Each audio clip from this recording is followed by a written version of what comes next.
Assalamualaikum warahmatullahi wabarakatuh. Assalamualaikum warahmatullahi wabarakatuh. Assalamualaikum warahmatullahi wabarakatuh.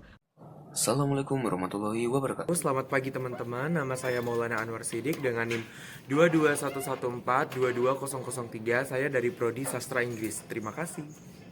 Halo, perkenalkan nama saya Nisha Prastianingrum dari Prodi Sastra Inggris dengan NIM 2211-4222027. Perkenalkan, nama saya Aida Izatul Faradila dengan DIM 22114220 asal Prodi Sastra Inggris. Perkenalkan, nama saya Nafisya Afni Zulfana dari Prodi Sastra Inggris dengan NIM 22114-22004. Perkenalkan, nama saya Matahari Kartika Pursakara dari Prodi Sastra Inggris dengan NIM 22114-22013.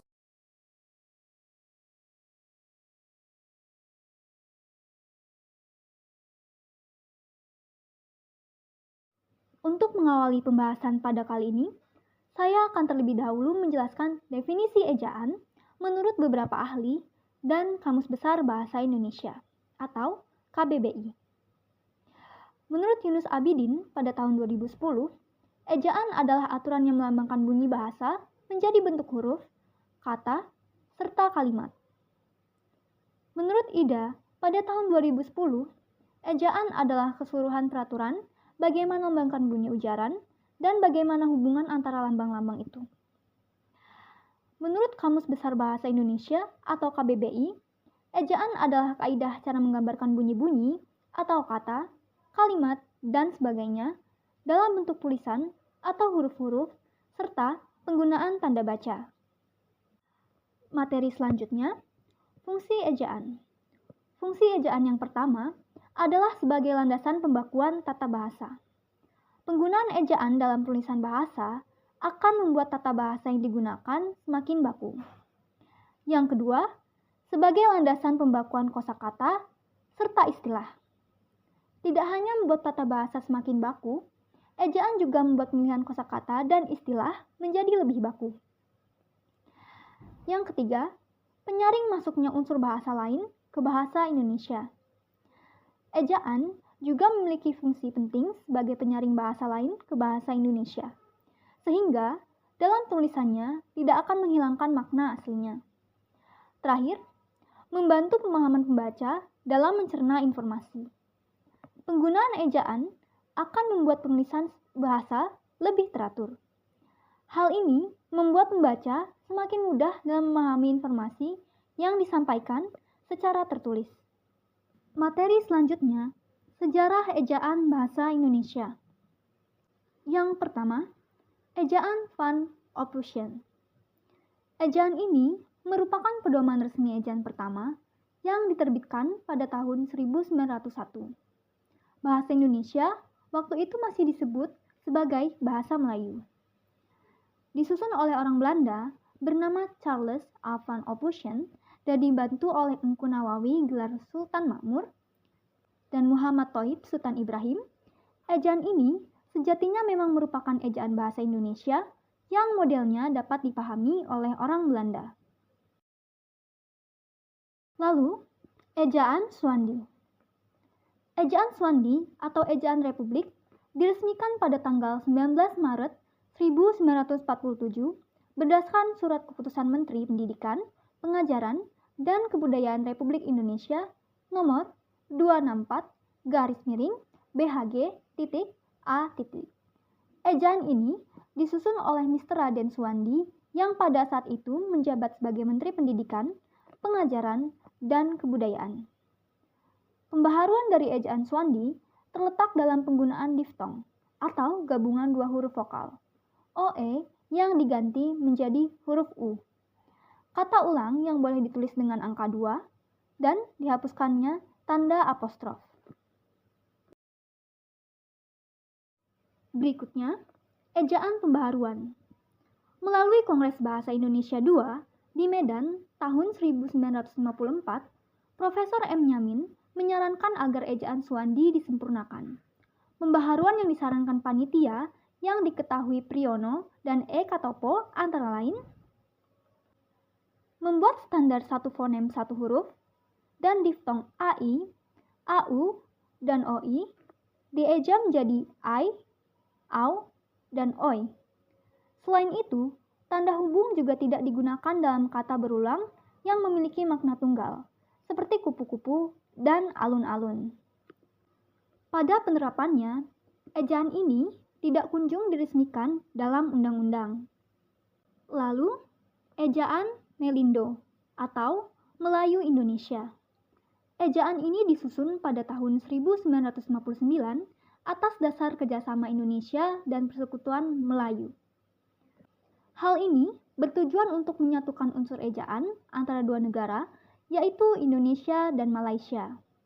Tetapi, pada akhirnya pembahasan mengenai hal ini ditangguhkan, mengingat keadaan politik yang sempat memanas pada saat itu. Ejaan selanjutnya adalah ejaan LBK atau Lembaga Bahasa dan Kesusastraan. Ejaan ini bisa dibilang menjadi estafet dari ejaan Melindo yang tidak jadi diresmikan. Panitianya pun masih campuran antara Indonesia dan Malaysia, dibentuk pada tahun 1967. Perubahan pada ejaan ini terdapat pada huruf lokal dan istilah-istilah asing yang sudah mulai diserap.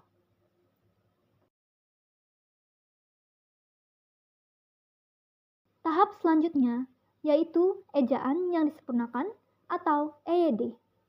Ejaan ini diresmikan oleh Presiden Soeharto pada tanggal 16 Agustus 1972. Ejaan ini mengatur secara lengkap tentang kaidah penulisan bahasa Indonesia, antara lain tentang unsur bahasa serapan, tanda baca, pemakaian kata, pelafalan huruf E, penggunaan huruf kapital, dan penggunaan cetak miring. Selain itu, huruf F, V, Q, X, dan Z yang kental dengan unsur bahasa asing resmi menjadi bagian dari bahasa Indonesia. Tahapan terakhir dari perkembangan ejaan bahasa Indonesia adalah EBI atau Ejaan Bahasa Indonesia. Berdasarkan Peraturan Menteri Pendidikan dan Kebudayaan Republik Indonesia Nomor 50 Tahun 2015 tentang Pedoman Umum Ejaan Bahasa Indonesia, EBI pun resmi berlaku sebagai ejaan baru bahasa Indonesia, menggantikan ejaan yang disempurnakan atau EYD. Latar belakang diresmikan ejaan baru ini adalah karena perkembangan pengetahuan, teknologi, dan seni sehingga pemakaian bahasa Indonesia semakin luas. Ejaan ini menyempurnakan EYD terutama dalam hal penambahan diftong, penggunaan huruf kapital, dan cetak tebal. Oke, halo teman-teman. Ya, kita sebelumnya udah kenalan di video perkenalan sebelumnya ya. Nah, kali ini tinggal saya nih yang mau menjelaskan materinya. Jadi materi kali ini adalah penggunaan huruf pada bahasa Indonesia.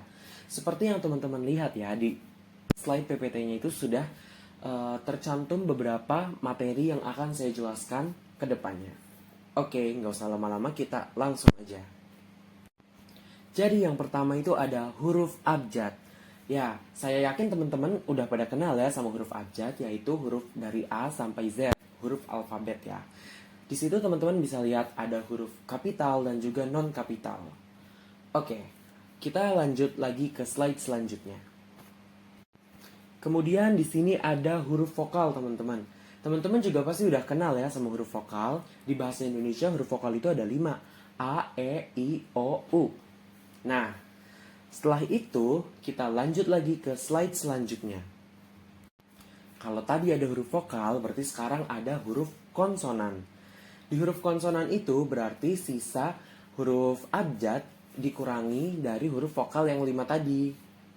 Oke, kita lanjut lagi ya teman-teman.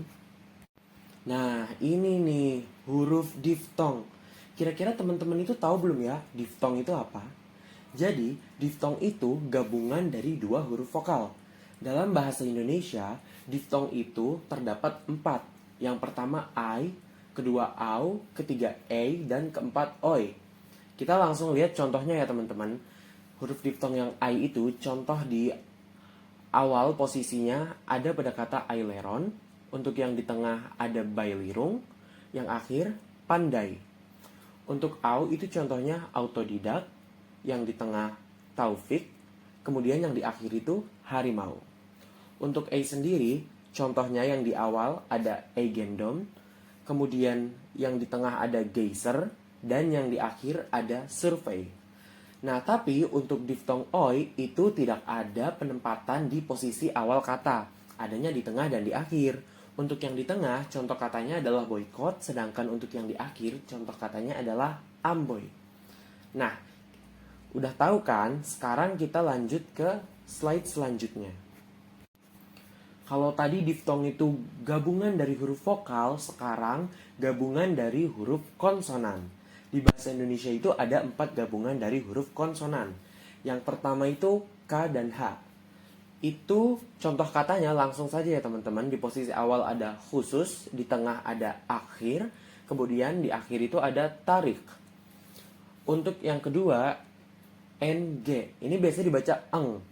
Oke, contohnya yang awal itu ngarai, yang tengah bangun, kemudian yang akhir itu senang. Nah, untuk NY ini tidak ada posisi di akhir kata. Adanya hanya di awal, yaitu nyata, dan di tengah banyak. Kemudian untuk SY, itu contohnya di awal posisi itu ada syarat, yang di tengah ada musyawarah, dan yang terakhir ada arasi. Oke, kita lanjut lagi ke slide selanjutnya. Nah, kali ini kita akan ngebahas huruf kapital. Oke, teman-teman. Di huruf kapital ini banyak sekali ya aturannya. Jadi, saya minta teman-teman untuk memperhatikan ya. Oke, yang pertama itu ada huruf pertama awal kalimat. Contohnya dia membaca buku atau kita harus bekerja keras. Di situ teman-teman bisa lihat ya, huruf D dan K-nya itu menggunakan huruf kapital. Kemudian aturan yang kedua itu ada huruf pertama unsur nama orang termasuk julukan. Contohnya Dewi Sartika atau Amir Hamzah. Nah, itu huruf D, S, A, dan H itu huruf kapital. Tapi di sini ada catatan nih teman-teman. Bahwasanya huruf kapital tidak dipakai sebagai huruf pertama nama jenis atau nama ukuran. Contohnya ikan mujair dan 5 ampere. Nah, di ikan mujair karena mujair itu nama jenis, jadi tidak menggunakan jadi tidak menggunakan huruf kapital. Kemudian untuk 5 ampere itu karena ampere itu satuan, jadi tidak menggunakan huruf kapital ya teman-teman. Oke, kita lanjut lagi. Aturan yang ketiga, awal kalimat dalam petikan langsung. Contohnya, adik bertanya, kapan kita pulang? Kapan itu ditulis dengan huruf kapital ya depannya karena itu awal kalimat dalam petikan langsung. Sama halnya dengan contoh yang kedua, mereka berhasil meraih medali emas katanya. Aturan yang keempat, huruf pertama setiap nama agama, kitab suci, dan sebutan atau kata ganti untuk Tuhan. Contohnya Islam dan Al-Quran.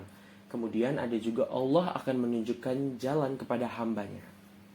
Nah, di sini juga ada aturan yang kelima ya teman-teman. Jadi, di sini ada sebagai huruf pertama unsur nama gelar kehormatan, keturunan, keagamaan, atau akademik yang diikuti oleh nama orang. Nah, contohnya ya teman-teman. Di sini teman-teman bisa lihat ada Haji Agus Salim atau Dr. Muhammad Hatta. Itu menggunakan huruf kapital. Kemudian ada juga aturan huruf pertama unsur nama gelar, kehormatan, keturunan, keagamaan, profesi, serta nama jabatan dan kepangkatan yang dipakai sebagai sapaan. Contohnya selamat datang yang mulia. Di situ kita gunakan huruf kapital. Kemudian mohon izin jenderal, jenderalnya juga harus menggunakan huruf kapital. Oke, lanjut lagi ke slide selanjutnya. Aturan yang keenam, dipakai sebagai huruf pertama unsur nama jabatan dan pangkat yang diikuti nama orang atau yang dipakai sebagai pengganti nama orang tertentu, nama instansi atau nama tempat. Contohnya, Wakil Presiden Adam Malik. Terus ada juga Profesor Supomo. Oke, lanjut ya. Aturan yang ketujuh, sebagai huruf pertama nama bangsa, suku bangsa, dan bahasa. Contohnya, bangsa Indonesia, suku Jawa, bahasa Inggris. Catatan, di sini ada catatannya teman-teman. Jika dipakai sebagai bentuk dasar kata turunan, tidak ditulis dengan huruf awal kapital. Contohnya, pengindonesiaan atau keinggris-inggrisan itu tidak perlu kapital. Oke, lanjut ke slide selanjutnya. Nah, di sini Aturan yang ke-8. Di poin pertama itu ada sebagai huruf pertama nama tahun, bulan, hari, dan hari besar atau hari raya. Contohnya, ada di sini tahun Hijriah, bulan Agustus, dan hari Selasa. Itu menggunakan huruf kapital ya, Hijriah, Agustus, dan Selasa. Kemudian di poin yang kedua itu ada sebagai huruf pertama unsur peristiwa sejarah. Unsur peristiwa sejarah contohnya seperti Proklamasi Kemerdekaan Indonesia. Di situ ditulis dengan huruf kapital. Kemudian yang kedua ada Perang Dunia II. Itu juga ditulis dengan menggunakan huruf kapital. Nah, tapi di sini ada catatan juga nih teman-teman. Huruf pertama peristiwa sejarah yang tidak dipakai sebagai nama tidak ditulis dengan huruf kapital. Contohnya seperti ini ya teman-teman. Soekarno memproklamasikan kemerdekaan bangsa Indonesia. Jadi ini tidak merujuk kepada proklamasi kemerdekaan Indonesia seperti contoh sebelumnya ya. Kemudian yang kedua ada perlombaan senjata membawa risiko pecahnya perang dunia. Oke, lanjut lagi. Aturan yang ke-9. Sebagai huruf pertama nama geograf. Contohnya Selat Sunda, Pegunungan Himalaya. Nah, itu kan nama geograf ya teman-teman. Tapi di sini ada catatan nih. Yang pertama itu, jika bukan nama diri, maka tidak ditulis dengan huruf kapital. Contoh, menyeberangi selat, mendaki gunung. Itu kan kita nggak tahu ya itu selat apa dan gunung apa gitu. Jadi tidak perlu ditulis dengan huruf kapital. Kemudian yang kedua ada, jika dipakai sebagai nama jenis, maka tidak ditulis dengan huruf kapital. Contohnya petai Cina atau jeruk Bali karena itu merupakan nama jenis ya teman-teman. Oke, kita lanjut lagi ke slide selanjutnya. Di sini ada aturan yang ke-10. Sebagai huruf pertama dalam nama negara, lembaga, badan, organisasi, atau dokumen. Contohnya, Republik Indonesia. Kemudian ada juga Majelis Permusyawaratan Rakyat. Di situ menggunakan huruf kapital. Oke, aturan yang ke-11. Sebagai huruf pertama di dalam judul buku, karangan, artikel, dan makalah, serta nama majalah dan surat kabar. Contohnya, saya telah membaca buku Laskar Pelangi. Jadi, penulisan Laskar Pelanginya itu menggunakan huruf kapital ya teman-teman. Kemudian ada juga dia agen surat kabar Sinar Pembangunan. Di situ juga harus menggunakan huruf kapital. Kemudian ada aturan yang ke-12. Sebagai huruf pertama unsur singkatan nama gelar, pangkat, atau sapaan. Contohnya, SS untuk sarjana sastra, Prof untuk profesor, TN dan NY itu untuk tuan dan nyonya. Oke, kita lanjut ya teman-teman. Nah, di sini ada aturan ke-13. Sebagai huruf pertama kata penunjuk hubungan kekerabatan seperti bapak, ibu, kakak, adik, dan paman, serta kata atau ungkapan lain yang dipakai dalam pernyataan atau pengacuan. Contohnya, kapan bapak berangkat? Tanya Hasan. Bapak itu harus menggunakan kapital ya teman-teman. Karena di sini menunjukkan hubungan kekerabatan. Kemudian contohnya lagi itu ada Dendi bertanya, itu apa bu? Penulisan bunya juga harus menggunakan huruf kapital. Tapi di sini ada catatan ya teman-teman. Yang pertama itu, istilah kekerabatan berikut bukan merupakan pernyataan atau pengacuan, sehingga tidak ditulis dengan huruf kapital. Contoh, kita harus menghormati bapak dan ibu kita. Itu karena tidak merupakan pernyataan atau pengacuan ya teman-teman. Jadi tidak perlu ditulis dengan huruf kapital. Kemudian ada juga semua kakak dan adik saya sudah berkeluarga. Nah, di sini ada catatan yang kedua itu, kata ganti Anda ditulis dengan huruf awal kapital. Contohnya, siapa nama Anda? Yang kedua ada, sudahkah Anda tahu? Itu harus menggunakan huruf kapital. Oke, kita lanjut lagi ya teman-teman. Nah, kali ini kita ganti nih materinya, yaitu huruf miring. Jadi teman-teman, di sini ada beberapa aturan juga, sama seperti huruf kapital tadi. Kita langsung aja ya. Aturan yang pertama untuk huruf miring, dipakai untuk menuliskan judul buku, nama majalah, atau nama surat kabar yang dikutip dalam tulisan, termasuk dalam daftar pustaka. Contohnya, saya sudah membaca buku Salah Asuhan karangan Abdul Muiz. Nah, karena Salah Asuhan itu judul buku, jadi kita harus menuliskannya dengan huruf miring.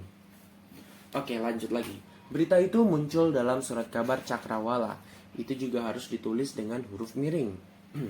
Aturan yang kedua, dipakai untuk menegaskan atau mengkhususkan huruf, bagian kata, atau kelompok kata dalam kalimat. Contohnya, huruf terakhir kata abad adalah D. Di situ D-nya itu digunakan huruf miring ya teman-teman, karena di situ untuk menekankan atau menegaskan. Kemudian contoh yang kedua ada dia tidak diantar tapi mengantar. Di situ juga menggunakan huruf miring untuk menegaskan. Oke, selanjutnya aturan yang ketiga. Dipakai untuk menuliskan kata atau ungkapan dalam bahasa daerah atau bahasa asing. Contohnya, ungkapan Bhinneka Tunggal Ika dijadikan sebagai semboyan negara Indonesia. Nah, itu Bhinneka Tunggal Ika harus ditulis dengan huruf miring karena itu bukan bahasa Indonesia ya teman-teman. Kemudian contoh yang kedua, sampah menjadi concern utama dalam isu lingkungan. Itu juga harus ditulis dalam huruf miring. Oke, kita lanjut ke slide selanjutnya. Nah, sekarang kita tinggal membahas huruf tebal. Oke teman-teman, jadi huruf tebal itu di sini juga ada aturannya ya. Langsung aja, aturan yang pertama dipakai untuk menegaskan bagian tulisan yang sudah ditulis miring. Contoh, huruf DH seperti pada kata Ramadan tidak terdapat dalam ejaan bahasa Indonesia. Nah itu huruf DH-nya itu harus diketik dengan menggunakan huruf tebal ya teman-teman. Kemudian untuk aturan yang kedua dipakai untuk menegaskan bagian-bagian karangan seperti judul buku, bab atau subbab. Contohnya, nah di sini contohnya ada nih latar belakang masalah, latar belakang atau masalah. Nah ini kan kayak bagian-bagian dari karangan atau karya tulis ya. Biasanya itu ditulis dengan huruf tebal. Baik teman-teman, sekarang giliran saya, Aida Izatul Faradila, yang akan mempresentasikan hasil dari diskusi kami. Di sini saya akan mempresentasikan terkait penulisan kata. Penulisan kata ini ada kata dasar, kata turunan, pemenggalan kata, kata depan, partikel, singkatan, angka dan bilangan, kata ganti, dan kata sandang. Yang pertama, kata dasar dan kata turunan. Kata dasar merupakan kata yang berupa kata dasar ditulis sebagai satu kesatuan. Contoh, aku suka keju. Kata dasarnya ada aku, suka, dan keju yang menjadi satu kesatuan. Kemudian kata turunan, yaitu kata yang mendapatkan imbuhan, bisa awalan, sisipan, akhiran. Contoh, memakan, kinerja, benarkah. Baik, yang berikutnya adalah kata depan dan partikel. Kata depan merupakan kata yang digunakan untuk mengawali. Kata depan ini ada di, ke, dari. Untuk aturannya, jika menunjukkan tempat, maka penulisannya dipisah. Tetapi jika hanya sebagai awalan, misalnya seperti dari tadi, maka penulisannya digabung. Contoh kata depan, misal ibu pergi ke pasar, antara ke dan pasarnya diberikan pemisah atau spasi. Kemudian partikel. Partikel ini bisa berupa lah, kah, pun, per. Untuk tulisannya pun terpisah. Contoh penulisan pun.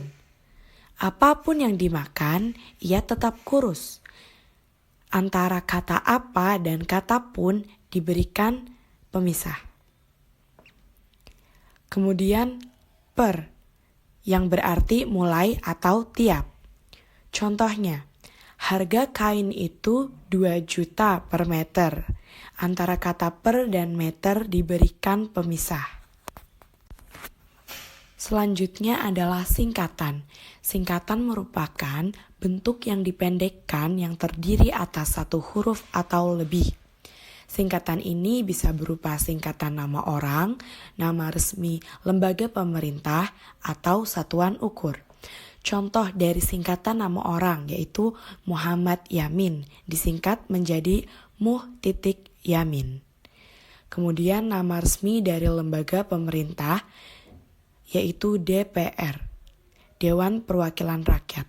Biasanya untuk penulisan lembaga pemerintah diambil huruf depan dari setiap kata. Yang terakhir yaitu satuan ukur, kilogram, sentimeter, disingkat menjadi kg dan cm. Selanjutnya ada angka dan lambang bilangan. Angka yang dipakai untuk menyatakan lambang bilangan atau nomor. Lazimnya penulisannya menggunakan angka Arab atau angka Romawi. Angka biasanya digunakan untuk melambangkan nomor jalan, rumah, apartemen, dan kamar pada alamat. Misalnya, Jalan Tanah Abang 1 nomor 15. Kemudian, angka yang digunakan sebagai lambang bilangan dengan huruf dilakukan sebagai berikut. Misal bilangan utuh 12, maka ditulis DUA spasi BELAS. Kemudian bilangan pecahan, misalnya setengah, maka dituliskan atau dilambangkan 1/2. Kemudian penulisan lambang bilangan yang mendapat akhiran an, misalnya tahun 50-an. Penulisannya diberikan tanda penghubung antara bilangan 50 dan kata akhiran an. Selanjutnya lambang bilangan pada awal kalimat ditulis dengan huruf. Misalnya 15 orang tewas dalam kecelakaan itu. 15 di sini dituliskan menggunakan huruf, tidak angka 1 dan 5.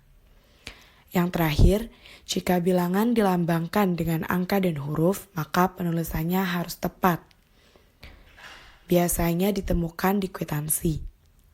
Seperti saya lampirkan tanda terima uang sebesar 999 dan 75 rupiah. Baik, yang terakhir yaitu kata ganti dan kata sandang. Kata ganti ini ada ku, kau, mu, dan nya. Kata ganti ku dan kau ditulis serangkaian dengan kata yang mengikutinya. Seperti bukuku, bukumu, dan bukunya tersimpan di perpustakaan. Kata buku dan kataku, kata buku dan kata gantimu, kata buku dan kata gantinya dituliskan tanpa pemisah. Yang kedua ada kata sandang, si dan sang. Kata si dan sang ditulis terpisah dengan kata yang dari kata mengikutinya. Misalnya, surat itu dikirim kembali kepada si pengirim. Harimau itu marah sekali karena sang kancil. Untuk kata sandang si dan kata pengirim penulisannya dipisah. Begitu juga dengan kata sandang sang dan kata kancil yang penulisannya diberikan pemisahan. Penggunaan tanda baca. Terdapat berbagai macam tanda baca seperti titik, koma, titik dua, tanda hubung, tanda pisah, tanda tanya, tanda seru, tanda elipsis, tanda petik tunggal, tanda kurung siku, garis miring, dan apostrof. Lalu, mari kita lihat penjelasan dalam setiap penggunaan tanda baca. Yang pertama, tanda titik. A. Tanda titik biasanya dapat digunakan dalam akhir sebuah kalimat pernyataan. Sebagai contoh, 1. Aku baru saja makan dengannya, titik. Yang kedua, kita sudah memahaminya, titik. Yang ketiga, dia sedang menuju ke sini, titik. Dan Yang keempat, aku akan berangkat ke sana. Titik. B. Tanda titik juga digunakan dalam penulisan gelar. Sebagai contoh, IR.H. Joko Widodo. Yang kedua, IR. Soekarno. Dan yang ketiga, Nadine Anwar Makarim, B.A. M.B.A. C. Tanda titik untuk menulis bilangan ribuan atau kelipatan yang menunjukkan jumlah. Sebagai contoh, tas tersebut dijual dengan harga Rp450.000 yang ditulis dengan Rp 450.000,00. Jumlah penduduk di kota tersebut mencapai 5 juta orang yang ditulis dengan 5.000.000.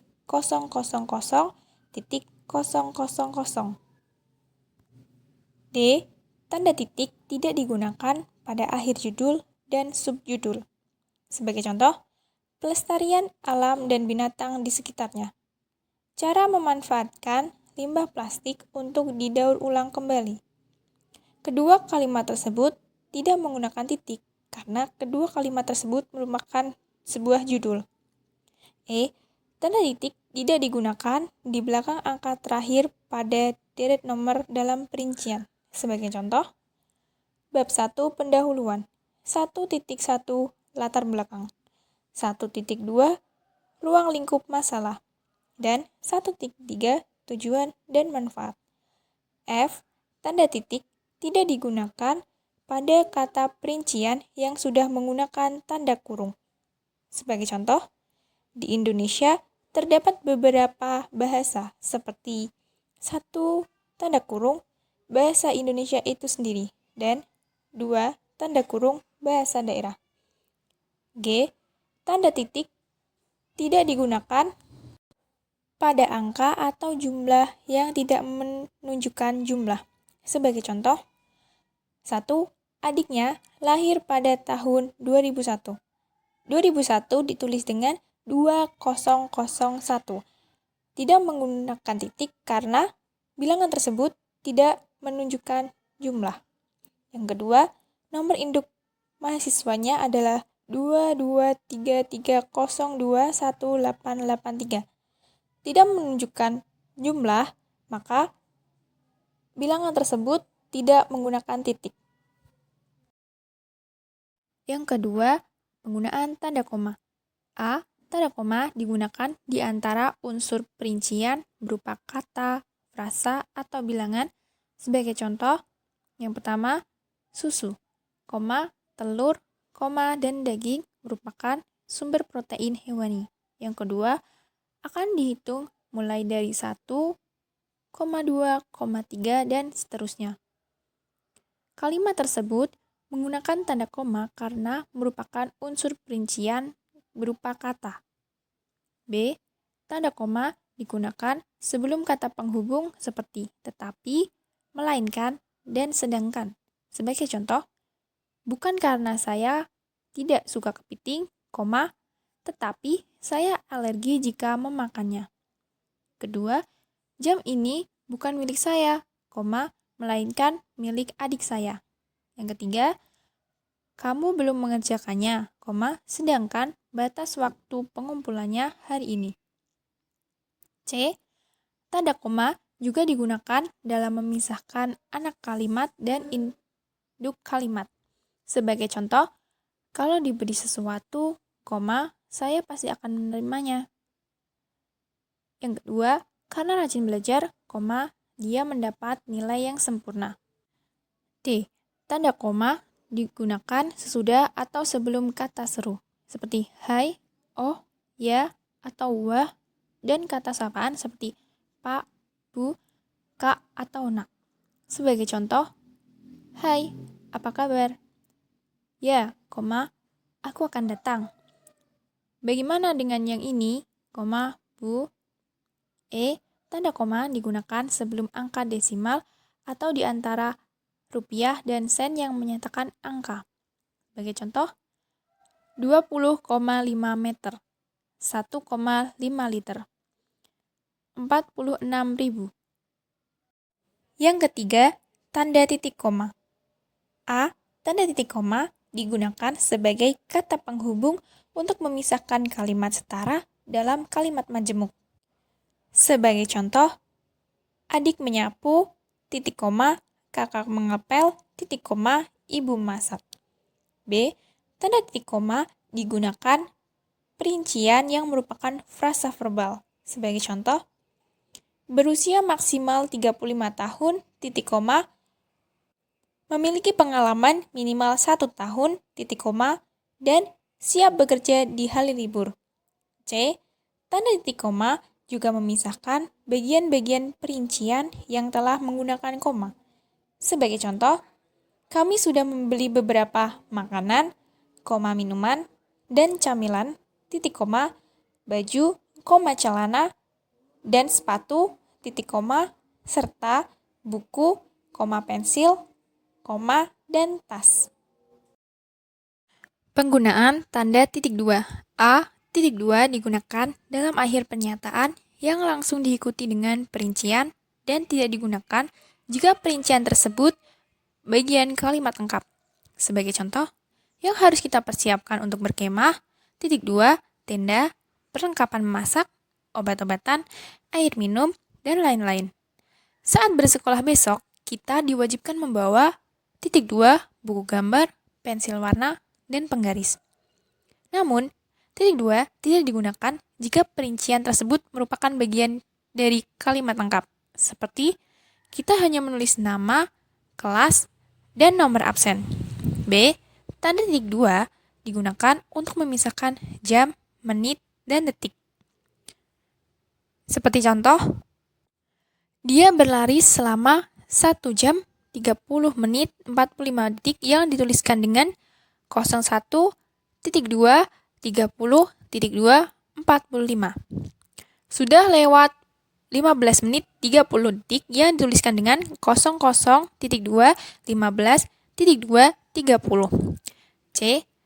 Tanda titik 2 digunakan dalam perbandingan angka atau rasio. Sebagai contoh, kota tersebut berskala 1:15.000 yang dituliskan dengan 1.2:15.000. Kelima, penggunaan tanda hubung. A. Tanda hubung biasanya digunakan untuk menandai kata yang terpenggal akibat pergantian baris. Sebagai contoh, ujian praktek seni adalah mengukir kayu. Jangan lupa untuk meminum obatnya. Kata mengukir dan meminum merupakan kata yang terpenggal akibat pergantian baris yang ditandai dengan tanda hubung. B. Tanda hubung biasanya digunakan untuk menyambung kata yang memiliki unsur berulang. Sebagai contoh, berandai-andai, mimpi-mimpi, bersama-sama, dan satu-satu. C. Tanda hubung digunakan untuk menyatakan skor pertandingan. Sebagai contoh, 1-1, 2-0. D. Tanda hubung digunakan untuk merangkai unsur yang berbeda, yaitu di antara huruf kapital dan non-kapital, serta di antara huruf dan angka. Sebagai contoh, sedunia juara ke-1, S2. Yang keenam, penggunaan tanda pisah. A. Tanda pisah digunakan untuk mengapit kalimat yang bukan kalimat utama atau bisa dibilang sebagai kalimat tambahan.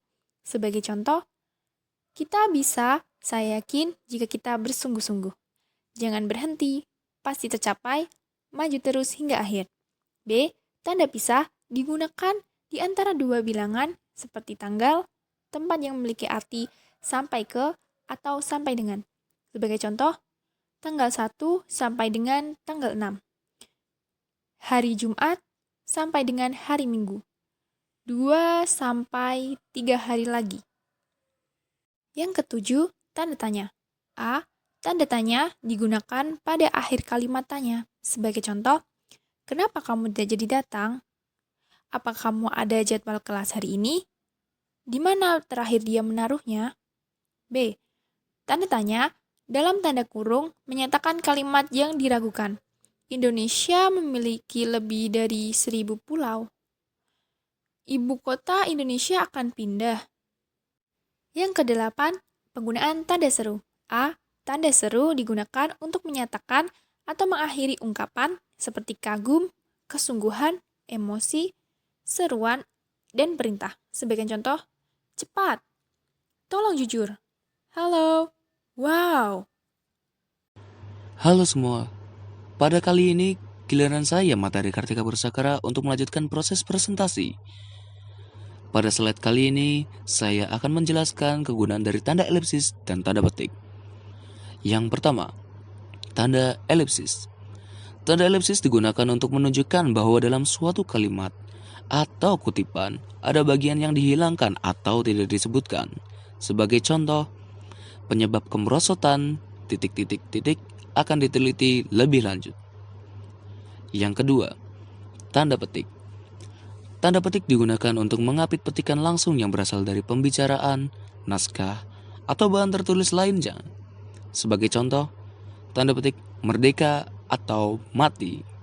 Tanda petik seru Bung Tomo dalam pidatonya. Ayo semuanya, mari kita beranjak ke slide selanjutnya. Pada slide kali ini, saya akan menerangkan kegunaan dari tanda petik tunggal dan tanda kurung. Yang pertama, tanda petik tunggal. Tanda petik tunggal digunakan untuk mengapit petikan yang terdapat dalam petikan lain. Sebagai contoh, tanya dia, tanda petik, kau dengar bunyi tanda petik tunggal, kring kring, tanda petik tunggal, tadi, tanda petik. Tanda petik tunggal juga dapat digunakan sebagai referensi dari suara onomatopia. Yang kedua, tanda kurung. Tanda kurung digunakan untuk mengapit keterangan tambahan seperti singkatan atau pandanan kata asing. Sebagai contoh, bahasa Indonesia mempunyai tes standar yang disebut Uji Kemahiran Berbahasa Indonesia atau UKBI. Pada slide selanjutnya, kali ini kita akan membahas tanda garis miring. Tanda garis miring digunakan dalam nomor surat, nomor pada alamat, dan penandaan masa 1 tahun yang terbagi dalam 2 tahun takwim. Atau tanda garis miring digunakan sebagai pengganti kata dan, atau, serta setiap. Sebagai contoh, nomor 7 garis miring PK garis miring 2 garis miring 2022. Atau Jalan Keramat 3 garis miring 10. Mari kita beranjak ke slide selanjutnya. Sebelum saya melanjutkan penyampaian dari isi materi pada slide kali ini, saya izin menyampaikan bahwa ini merupakan materi terakhir yang akan disampaikan oleh kelompok 6. Oleh karena itu, kami mohon maaf sebesar-besarnya apabila terdapat kata yang kurang berkenan di hati kalian. Dan inilah materi terakhir kita.